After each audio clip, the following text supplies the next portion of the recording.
ఆలోచన వచ్చిందని చెప్పేసి అనుకోవచ్చు. ఎందుకంటే చాలా మటుకు అందరూ కూడా కొంత దీనిపైన దృష్టి పెట్టగలి ప్రస్తుతం సమాజంలో అలాగా ఉందని చెప్పేసి నేను అనుకుంటున్నాను. సో అది మీరు అనుకున్నారు కాబట్టి ఇలా ఈ వినూత్నంగా దీన్ని తయారు చేయడం జరిగింది, అలాగే దీన్ని ఇంప్లిమెంట్ చేస్తున్నారు. సో ఇలా స్టార్ట్ చేయడానికి ప్రధానంగా ఒక థాట్ అయితే వస్తుంది ఖచ్చితంగా. ఆ థాట్ అనేది కొంచెం మాకు షేర్ చేసుకుంటారు. ఏం లేదండి, 2016లో నేను సబ్ ఇన్స్పెక్టర్ ప్రిపేర్ అయినప్పుడు అక్కడ నేను స్టడీ లైబ్రరీ పక్కన ఒక అమ్మాయిని వాళ్ళ భర్త నైటే చంపేసిండు. చంపేస్తే మార్నింగ్ డిపార్ట్మెంట్కి మేము వాళ్ళకి ఇన్ఫర్మేషన్ ఇవ్వడం జరిగింది. అక్కడ ఉన్న డిప్యూటీ సూపరింటెండెంట్ ఆఫ్ పోలీస్ స్థాయి అధికారి సర్కిల్ ఇన్స్పెక్టర్ వచ్చారు. సో ఎందుకు చంపిండు ఏంది అనేది వస్తే ఇన్వెస్టిగేషన్ చేస్తే సో 2 పాపలు పుట్టారు. సో పాపలు పుట్టడం ద్వారా వాడు ఏం చేసిండంటే నాకు వారసుడు కావాలా, నాకు మగ పిల్లాడు కావాలని చెప్పి ఆమె రాత్రే చంపేసిండు. వాడు ఎటువంటి ఇన్ఫర్మేషన్ లేదు, లాక్ చేసి వెళ్ళిపోయిండు. సో డిపార్ట్మెంట్ వచ్చింది, మాట్లాడింది. సో మగ పిల్లాడు పుట్టలేడు అంటే అప్పుడున్న సిఎస్ స్థాయి అధికారి మాట్లాడిండు, మన బాయ్స్లో జెంట్స్లో ఉంటుంది XY XX అనే క్రోమోజోమ్లు అనేది బాయ్ అనేది డిక్లేర్ అయ్యేది జెంట్స్ దగ్గర ఉంటుంది. సో తన తప్పేం లేదు, తనని ఎంత క్రూరంగా చంపిండు అంటే అంత క్రూరంగా చనిపోయిండు. సో తనని ఇంట్లోకి వెళ్ళి బాడీ తీసుకొస్తే ఆటోలో కూడా సరిగ్గా తీసుకెళ్ళలేదు. సో తనని కాళ్ళ దగ్గర ఇట్లా హెడ్ అనేది బయటకు వచ్చేసింది, మౌత్లోకి వెళ్ళి నోస్లోకి వెళ్ళి బ్లడ్ వస్తూనే ఉంది కంటిన్యూగా. అమ్మాయికి మోర్ దెన్ ఒక 21 ఇయర్స్ కూడా లేవు. సో ఆ టాపిక్ని చూసిన నేను మొన్న 2016లో జరిగింది. సో ఇంకా రీసెంట్గా కూడా ఒకటి జరిగింది, ఇప్పుడు మన సుమన్ టీవీలో వచ్చింది. సో వాడు అడ్వకేట్ ఉండి 2 ఆడపిల్లలు పుట్టిండ్రు. 30 lakhs తీసుకుండు, డౌరీ తీసుకుండు, బంగారం తీసుకుండు, అన్ని తీసుకుండు. సో ఆమె చేతిలో లేదు కదా, అది దేవుడు రాసిన రాతను మనిషి తిరగ రాస్తున్నాడు. అది తప్పు అనేది మనం ఇన్ఫర్మేషన్. అడ్వకేట్ కూడా ఏం చేసిండు, మళ్ళీ ఇంకో పెళ్లి చేసుకుంటా ఆమె 2 ఆడపిల్లలు ఇంట్లోకి వెళ్ళి బయటకు నూకేయడం జరిగింది. సో అది చాలా ఇప్పుడు మన లేటెస్ట్ కూడా జరిగింది. సో అలాంటి సొసైటీలు ఎన్నో జరుగుతున్నాయి, అవన్నీ ఆపాలనే ఉద్దేశంతోనే ఈ సేవ్ గర్ల్ డిపార్ట్మెంట్ని నేను ఫామ్ చేయడం జరిగింది. యాక్చువల్ అయితే pre conceptional pre nautical diagnose act ఇది 1994లోనే వచ్చింది. ఈ డిపార్ట్మెంట్ని ఎందుకు ఏర్పాటు చేయమంటున్నాం అంటే ఈ PCPNDT యాక్ట్ లింగ నిర్ధారణ చట్టం 1994 యాక్ట్ అనేది ఇంప్లిమెంట్ అవ్వట్లేదు. ఆ చట్టాన్ని ఇంప్లిమెంట్ చేయాలని ఈ డిపార్ట్మెంట్ని ఫామ్ చేయాలి. సో ఇక్కడ మనం క్లియర్గా చూడొచ్చు, ఈ పిక్లో చూడొచ్చు, బేబీ చెప్తుంది. సో బేబీ ఏమని చెప్తుంది, అమ్మ నాకు బతకాలని ఉంది, దయచేసి నన్ను చంపకండి, నేను మిమ్మల్ని బాధ పెట్టాను.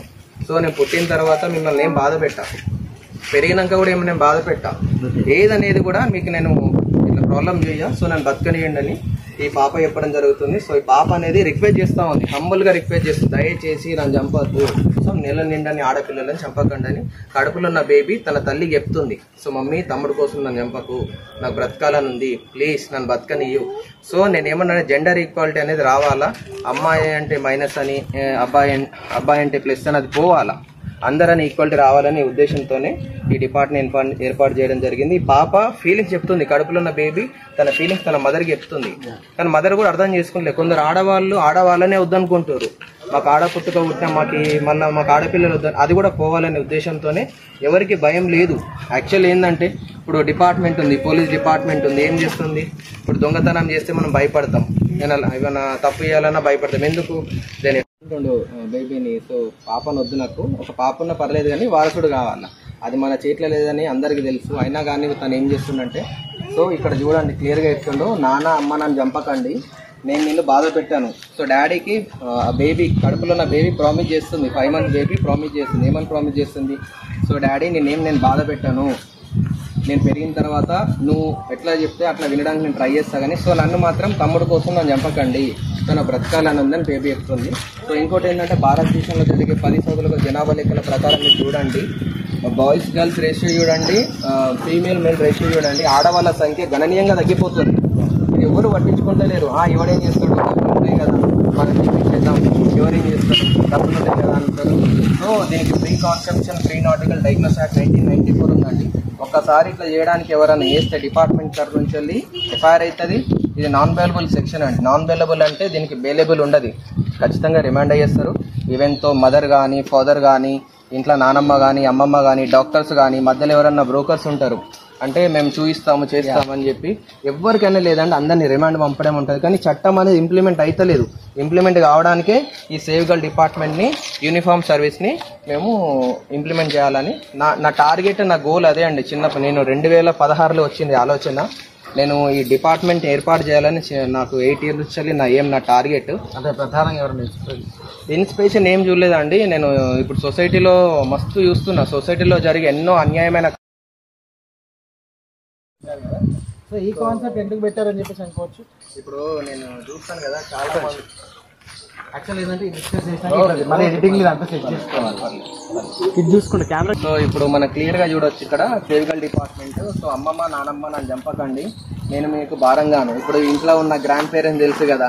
సో 2 ఆడపిల్లలు ఉన్నారు, మనకు వారసుడు కావాలా, మనకి ఇంత ప్రాపర్టీ ఉంది, ఇంత ఎసెట్స్ ఉంది, ఇంత డబ్బులు ఉన్నాయి, ఇంత ప్రాపర్టీస్ ఉన్నాయి, వారసుడు లేడు. సో అది పోవాలా. వారసుడు అనేది అమ్మాయి అయినా అబ్బాయి అయినా సమానంగా తీసుకోవాలనే ఉద్దేశంతోనే మనం ఈ కాన్సెప్ట్ తీసుకురావడం జరిగింది. నానమ్మ కానీ అమ్మమ్మ కానీ ఇంట్లో వాళ్ళు కూడా ఒకవేళ నేను ఖచ్చితంగా ఆడపిల్ల ఉంటే తీయించిద్దాం, స్కానింగ్ చేపిద్దాం, తీపిద్దాం అంటే వాళ్ళని కూడా వదిలే పరిస్థితి లేదండి. అమ్మమ్మ అయినా నానమ్మ అయినా ఎవరైనా ఆడపిల్లని అద్దన్నోళ్ళని ఎవ్వరు కూడా ఊరుకునే ప్రసక్తి లేదు.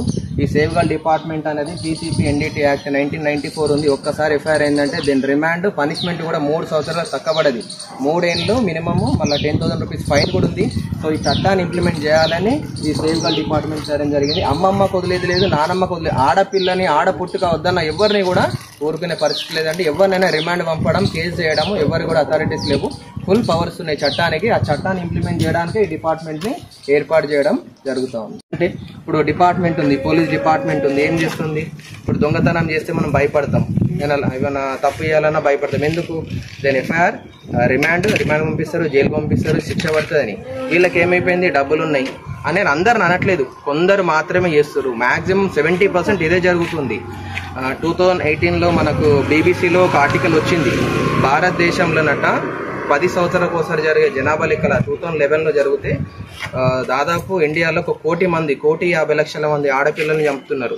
ఇది ఆపాలనే ఉద్దేశంతోనే ఈ డిపార్ట్మెంట్ని మనం ఫామ్ చేయడం జరుగుతుంది. మెయిన్ ఏమైపోయిందంటే ఎవరికి కూడా భయం లేదు. పేరెంట్స్కి భయం లేదు, గ్రాండ్ ఫాదర్కి భయం లేదు, గ్రాండ్ మదర్కి లేదు, అమ్మమ్మ నానమ్మ, పేరెంట్స్, నాన్న, అమ్మ, అందులో డాక్టర్స్ కూడా ఉన్నారు, గైనకాలజిస్ట్. అంటే నేను అందరిని అనట్లేదు, డాక్టర్స్ కూడా మాక్సిమం ట్రై చేస్తున్నారు. అంటే డబ్బుల కోసం మనిషి ఎంతకన్నా దిగజారుతుండు కొందరు. అది ఆపాలన్న ఉద్దేశంతోనే ఇప్పుడు ఫారెస్ట్ డిపార్ట్మెంట్ ఫారెస్ట్ కోసం పనిచేస్తుంది, ఎక్సైజ్ డిపార్ట్మెంట్ కోసం పనిచేస్తుంది, రెవెన్యూ డిపార్ట్మెంట్ కోసం పనిచేస్తుంది. ఈ డిపార్ట్మెంట్ ఉద్దేశం ఏంది? ఇది కూడా యూనిఫామ్ సర్వీసే. వీళ్ళందరూ ఏం చేస్తారు? ఎక్కడెక్కడ హాస్పిటల్స్ ఉన్నాయి, ఎక్కడెక్కడ ఏం జరుగుతున్నాయి, వీళ్ళు ఏం చేయాలా? ఒక్క డాక్టర్ని కానీ ఒక పేరెంట్ని కానీ ఎవరైతే చేసిర్రో వాళ్ళని రిమాండ్ పంపాలా. ఒక్కోళ్ళని సొసైటీలో జైలుకి పంపించినాం అనుకో ఫ్యామిలీని, మిగిలిన ఉన్న డాక్టర్స్ కానీ పేరెంట్స్ కానీ వాళ్ళ ఇంట్లో ఉన్న ఫ్యామిలీ మెంబర్స్ కానీ బ్లడ్ రిలేషన్ అందరూ కూడా భయం వస్తుంది. అరే మాకు ఇట్లా ప్రాబ్లం అయ్యి డాక్టర్లు కూడా వెనుక ముందవుతారు. అంటే డబ్బు కోసం మనిషి ఎంతకన్నా దిగజారద్దనే ఉద్దేశంతో మనం చెప్తే వీళ్ళు వినరు, వాడికి భయం లేదు. ఇప్పుడు డిపార్ట్మెంట్ పోలీసు వాళ్ళు ఉన్నారనే మనం భయపడుతున్నాం, దొంగతనం చేయాలన్నా ఏదన్నా ఇంకేదైనా పని చేయాలని. ఎందుకు? పోలీసులు ఉన్నారు, అరెస్ట్ చేస్తారని. వీళ్ళకి ఏమైపోయింది? అమ్మాయి కదా తేలిక తీసేద్దాం, ఎవడేం చేస్తాడు, అదొద్దు. అమ్మాయిని మనం బ్రతకనియాలనే ఉద్దేశంతోనే మనం ఈ డిపార్ట్మెంట్ ఫామ్ చేసినాం. అమ్మాయి పుట్టనిద్దాం, బతకనిద్దాం, పెరిగిన తర్వాత పిల్ల ఏమవుతుందా అది వాళ్ళ ఒపీనియన్, వాళ్ళ డిసిషన్, వాళ్ళ మేజర్ అయిన తర్వాత వేరే ఉంటుంది. కానీ అమ్మాయిని బతకనియాలనే ఉద్దేశంతోనే మనం మెయిన్ డిపార్ట్మెంట్ని ఫామ్ చేయడం జరుగుతాం. ఓకే, అంటే ప్రధానంగా చూసుకున్నట్టయితే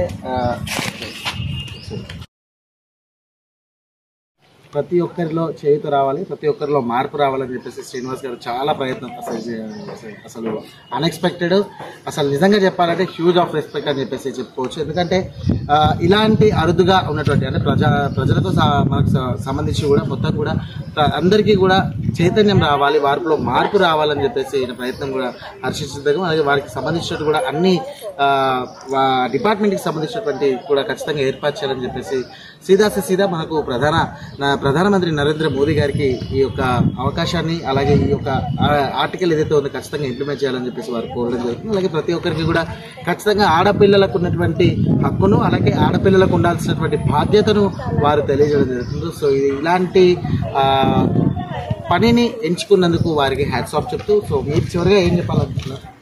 ఏం లేదండి, ఫస్ట్ ఆఫ్ ఆల్ గర్ల్స్కి రెస్పెక్ట్ చేయండి. సో ఉమెన్ జెంట్స్ అని బాయ్ గర్ల్ అది డిఫరెన్స్ అనేది చూపించొద్దు. So all are equal. So ఇంకోటి ఏంటంటే బాయ్ ఎంతనో గర్ల్ ఎంతనో ప్రతి ఒక్కరు తెలుసుకోవాలి. ముఖ్యంగా ఏంటంటే మనం ఫస్ట్ ఆఫ్ ఆల్ గర్ల్స్ని, మనం ఆడపిల్లని బ్రతకనివ్వాలి ఫస్ట్ ప్రయారిటీ అదే. ఆడపిల్లల ఫస్ట్ పుట్టనియాల, పుట్టుక తర్వాత వాళ్ళు ఏమవుతారో, ఐఏఎస్ అవుతారా, ఐపీఎస్ అవుతారా, వాళ్ళకి తగ్గట్టు వాళ్ళు చూసుకుంటారు. ఫస్ట్ పుట్టుక అనేది బంద్ అయిపోతే ఈ సృష్టి మనుగడ కూడా చాలా కష్టమవుతుంది. అలాగే మనకి అవకాశం ఇచ్చిన మన చట్టం టీవీ సిరిగద ప్రసాద్కు ధన్యవాదాలు, థ్యాంక్ చెప్తూ జై Hind. Thank you very much. So అంటే 1 స్టెప్ అన్నట్టు స్టెప్ బై స్టెప్ వస్తే లాస్ట్ ఇక్కడికి వచ్చాను. ఓకే. సో ప్రధాని మోదీ గారికి మీరు దయచేసి సేవ్ ద గర్ల్ డిపార్ట్మెంట్ ఏర్పాటు చేయమని చెప్పేసి అంటున్నారు. సో రీచ్ అవుతుంది అనుకుంటున్నారా? డెఫినెట్లీ రీచ్ అవుతుందండి. నేను హంబుల్ రిక్వెస్ట్ చేస్తున్నా ప్రైమ్ మినిస్టర్ గారు మోడీకి ఒకటి రిక్వెస్ట్ చేస్తా ఉన్నా, హంబుల్ రిక్వెస్ట్, ఈ సేవ్ గర్ల్ డిపార్ట్మెంట్ని ఏర్పాటు చేయాలా. సో ప్రధానమంత్రి చేతుల్లో ఉంది. భారతదేశంలో ఉన్న 28 రాష్ట్రాలు, 8 కేంద్రపాలిత ప్రాంతాల్లో ఈ చట్టాన్ని ఇంప్లిమెంట్ చేసే అధికారం ఒక ప్రైమ్ మినిస్టర్ అవర్ మోడీకి ఉంది. It's my humble request. శాసనాలు చేయాలా, దానికి సంబంధించిన రూల్స్ అండ్ రెగ్యులేషన్ తీసుకురావాలా, అమెండ్మెంట్ తీసుకురావాలా, చట్టాన్ని రూపొందించి దాని శాసనాలు చేయాలనే నా హంబుల్ రిక్వెస్ట్. గౌరవం లేని మన భారతదేశ 3వసారి ఎలక్టెడ్గా చేయన మన ప్రధాన మంత్రి నరేంద్ర మోడీ గారికి ఇట్స్ మై హంబుల్ రిక్వెస్ట్ చేస్తా ఉన్నా. ఖచ్చితంగా శాసనాలు చేయండి. శాసనాలు చేస్తే దీనికి నా అంచనా ప్రకారం ఒక 9,000 కోట్లు అవుతుండొచ్చు. భారతదేశంలో ఈ డిపార్ట్మెంట్ ఏర్పాటు చేయాలి, ఫండ్స్ తీసుకురావాలి, జాబ్స్ పెట్టాలి, నోటిఫికేషన్ తీసుకురావాలి. డబ్బు గురించి, ఫండ్స్ గురించి ఆలోచించకుండా ఉమెన్ రేషియోని ఎట్లా పెంచాలి, గర్ల్ రేషియోని ఎట్లా పెంచాలి, ఆడపిల్లని ఎట్లా కాపాడాలి, ఎట్లా సేవ్ చేయాలి, ఆడపిల్లని ఎట్లా సేవ్ చేస్తే మనం మన పక్క దేశాలు కూడా చూడండి, యూరోప్ కానీ, మన యుఎస్లో కానీ, యూకేలో కానీ, కెనడాలో కానీ, అక్కడ ఉన్న ఆర్టికల్స్లో క్లియర్గా చెప్తున్నారు భారతదేశంలో ఎవ్రీ ఇయర్ ఉమెన్ రేషియో తగ్గిపోతుంది, గర్ల్ రేషియో తగ్గిపోతుంది. గర్ల్ రేషియో పెంచాలి అంటే ఈ డిపార్ట్మెంట్ని ఫామ్ చేయాలా. సేవ్ గర్ల్ డిపార్ట్మెంట్ ఎందుకు పనిచేస్తుంది? ఈ ఎవరైతే లింగ నిర్ధారానికి చట్టానికి ఎవరైతే పనిచేస్తున్నారో పేరెంట్స్ కానీ, గ్రాండ్ పేరెంట్స్ కానీ, బ్లడ్ రిలేషన్ కానీ, సొసైటీలో ఉన్న డాక్టర్స్ కానీ, నేను అందరికి అనట్లేదు, కొందరికి మాత్రమే. కొందరంటే మ్యాక్సిమం ఎవరైతే చేస్తున్నారో వాళ్ళందరికీ పనిష్మెంట్ చేసే విధంగా శాసనాలు చేయాలా, పార్లమెంట్లో దాని చట్టరూపం దాల్చాలని నేను గౌరవ ప్రధాన